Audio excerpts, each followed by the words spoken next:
Being Catalan means several different things depending on who you are. For some it is a national identity that is equivalent to being Spanish or French or German, and that's the main political identity. For other people it's more of a regional identity, that is, Catalanism is being part of Spain, or being Catalan is part of being Spanish, and Spain consists of the various regions that compose it. Being Catalan is also to do with language. The language is distinct from Spanish. It's one of the Romance languages descended from Latin, and has remained a very important signal of identity for the people of Catalonia and beyond, since the language is spoken in Valencia in a different form, in Andorra and various other places. And maintaining the language as a medium of communication has been absolutely critical to Catalan identity. There's a sense of Catalanismo, which is a shared belief in the relevance of Catalonia to politics, a belief in the right of self-government of Catalonia, which is very widespread throughout society. For some people this means that Catalonia should become independent. For most people it merely means that Catalonia has a right to a distinctive position within the Spanish constitution as a self-governing nation or nationality, a little bit different from most of the other regions of Spain.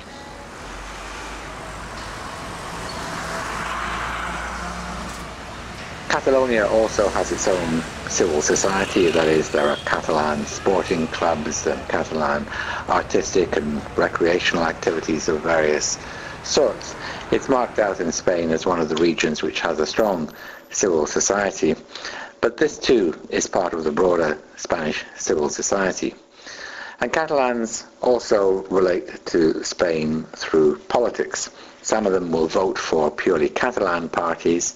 Maybe around half of them will at one time or another opt for a Catalan party, but other people will vote for the statewide parties, notably the Socialist Party, which governs Spain as a whole, as well as being in government currently in Catalonia. The history of independentism. We must make a distinction in Catalonia between independentism and nationalism. A sense of Catalan nationality is pervasive throughout the whole society, but that doesn't necessarily mean that people are nationalists in the sense of having a political national identity or drawing political conclusions from the fact that they feel a strong sense of Catalan nationality, but some of them do. Some Catalans feel that their sense of being Catalan has political implications and implies or would logically lead to Catalan self-government, Catalonia having its own form of self-government. This is not uncommon, of course. Across Europe we find many stateless nations where people feel that they have a right to forms of self-government and self-determination.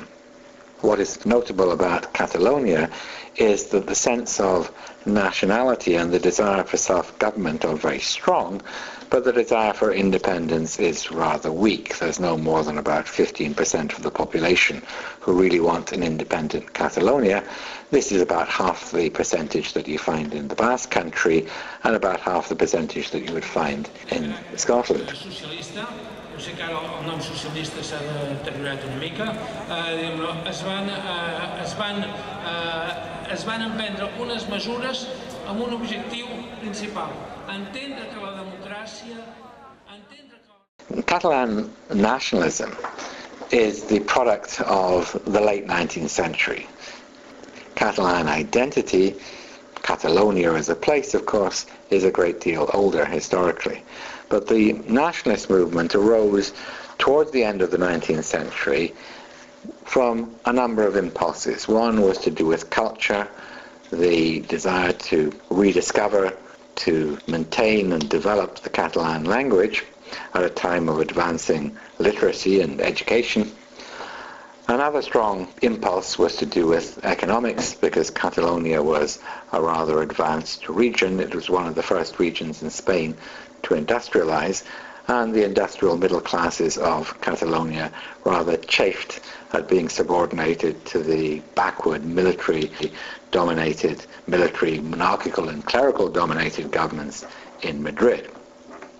Madrid was the capital of Spain, but it was not the economic capital or the cultural capital. It was merely a political capital. And so there was that tension at a time of rapid modernization between the Catalan middle classes and the ruling classes of Spain. In particular, the Catalans were looking for modernization in order to be able to promote their own industrial development project. But they had an ambiguous relationship with Spain, because while they were relatively advanced within Spain and were able to aspire to a leading role in the modernization of Spain, in comparison with Northern Europe, Catalan industrialists were rather uncompetitive. And so the Catalan bourgeoisie desire, on the one hand, for modernization, for self-government, home rule for themselves, but at the same time they needed the Spanish state in order to protect them from competition from other European countries and give them access to a protected Spanish market. And this ambivalent relationship between Catalonia and the rest of Spain has existed for the last 100 years or more. Initially then, the Catalan movement of the late 19th century was regionalist. They called themselves the Liga Regionalista, and they were pushing for a degree of self-government within Spain and also for more influence within the Spanish state. The idea of independence only came later on.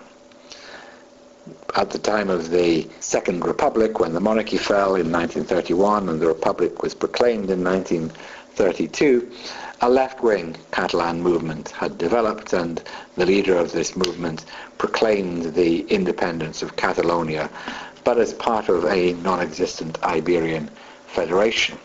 This didn't work, and Catalonia was brought back within the Spanish constitution under the Second Republic and given its own home rule statute, which it maintained until it fell to the forces of Franco and home rule was suppressed, and under Franco all manifestations of Catalan identity, whether they be linguistic, economic or political, were firmly suppressed. Since the transition to democracy in 1978, there have been once again two tendencies within Catalan nationalism. One, the majority tendency represented by Convergencia y Unió, these are two allied political parties, is a reprise of the old Catalan vision of self-government within Spain and a Catalan role in Spanish politics. The Convergencia y Unió ruled in Catalonia for some 20 years after the transition.